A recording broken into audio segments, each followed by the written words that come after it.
안녕하세요. 사회 시간입니다. 오늘 사회 수업 전에 이 사진을 한번 살펴볼까요? 이건 우리나라 군인들이 낮과 밤을 가리지 않고 휴전선에서 경계를 서는 사진 아닌가요?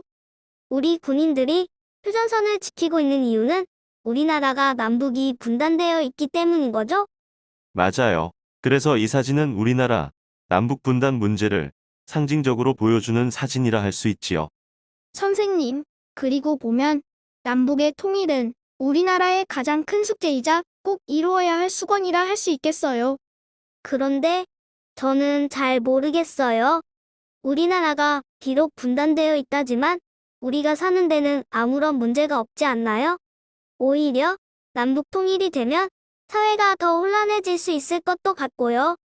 뭐라고? 남북 통일은 우리 민족 최대의 수건이야. 남북 통일은 당연히 이루어야지. 당연히 남북 통일을 이루어야 된다고 하는데 당연한 게 어디 있지? 왜 남북 통일이 필요한지 진지하게 생각해봤니? 아니, 그런 건 아냐. 그냥 남북 통일을 해야 한다니까. 선생님, 남북 통일이 필요한 까닭은 뭘까요? 좀 도와주세요. 자, 그럼 오늘은 남북 통일이 필요한 까닭에 대해 한번 이야기해 볼까요? 이 사진을 봐요. 다녀왔습니다라는 이야기를 하는 사진이지요. 남자분이 차고 있는 배지를 보니까 북한 분 같은데요? 혹시 남북 이산가족 상봉 사진인가요? 다녀왔습니다. 이 말에 가슴이 아프네요. 아마 남자분은 북한에, 여자분은 남한에 계셨다가 몇십 년 후에 다시 만나셨나 봐요. 맞아요. 이 사진은 70년 만에 만난 이산 가족의 사진이에요. 이미 많이 늙은 어머니와 아들의 만남이지요. 다녀오겠습니다란 말을 하고 집을 나섰는데 그때가 마지막 인사가 되었고 지금 70년 만에 다녀왔다는 인사를 할 수 있게 되었지요. 이산가족 상봉 때 많은 분들이 걱정을 하신답니다. 내 부모님이, 내 형제가, 내 딸이, 내 아들이 나를 알아보지 못하면 어쩌지?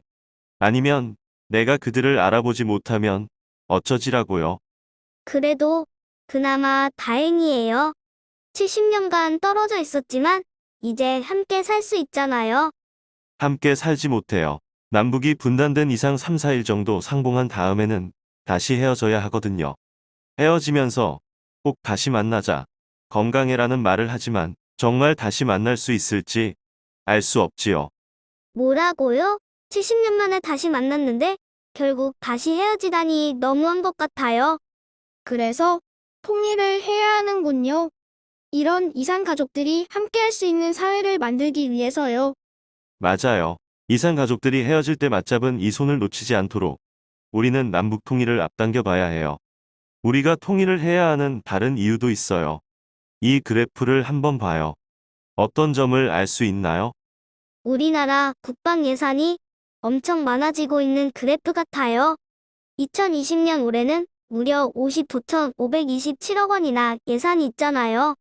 혹시 이렇게 국방 예산이 늘어나는 것은 남북이 분단되어 있고 서로 군사적으로 갈등하고 있기 때문일까요?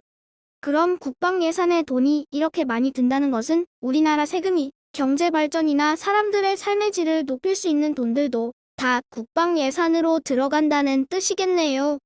맞아요. 남북 분단이 지속되면서 우리나라의 국방 예산은 끊임없이 높아져 갔지요. 경제 발전이나 국민 삶의 질을 높일 만한 돈들도 많이 이리로 들어간 거고요.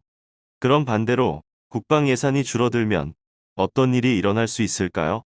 국방 예산이 많이 줄어들면 경제 발전과 국민 삶의 질을 높이는 정책을 더 많이 할 수 있겠지요.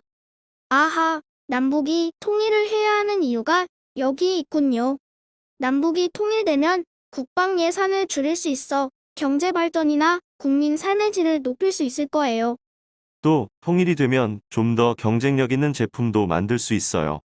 남북 통일이 되면 경쟁력 있는 제품을 만들 수 있다고요? 북한은 아직 경제 상황이 어렵고 기술도 낙후되어 있잖아요. 물론 지금 북한은 우리나라에 비해 경제가 어렵고 기술력은 부족하지만 우리나라보다 많이 가진 것이 있어요. 바로 풍부한 자원이지요.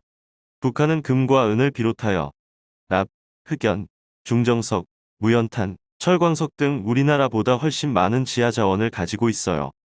그럼 우리나라는 북한에 비해 높은 기술력이 있으니까 이를 합치면 경쟁력 있는 제품을 만들 수 있다는 거군요. 맞아요. 북한의 자원과 우리나라의 기술력이 합쳐지면 경쟁력 있는 제품을 만들 수 있지요. 많은 사람들이 남북이 통일되면 북한 경제가 좋지 않아서 살기 힘들어질 것이라 생각하기도 하는데요. 이렇게 보면 남북 통일이 경제 발전의 발판이 될 수도 있어요. 경쟁력 있는 제품을 만들어 경제 성장에 도움이 될 수 있다가 두 번째, 남북 통일의 필요성이 되겠네요. 이 그래프도 한번 봐요. 이 그래프는 한반도에서 유럽까지 대륙 철도예요.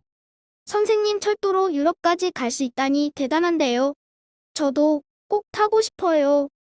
꼭 여행이 아니더라도 여러 가지 물자들을 쉽게 이동시킬 수 있어서 경제 발전에도 도움이 되겠네요. 그런데 말이에요. 우리나라에서 철도를 타고 가려면 북한을 지나야 하지 않나요?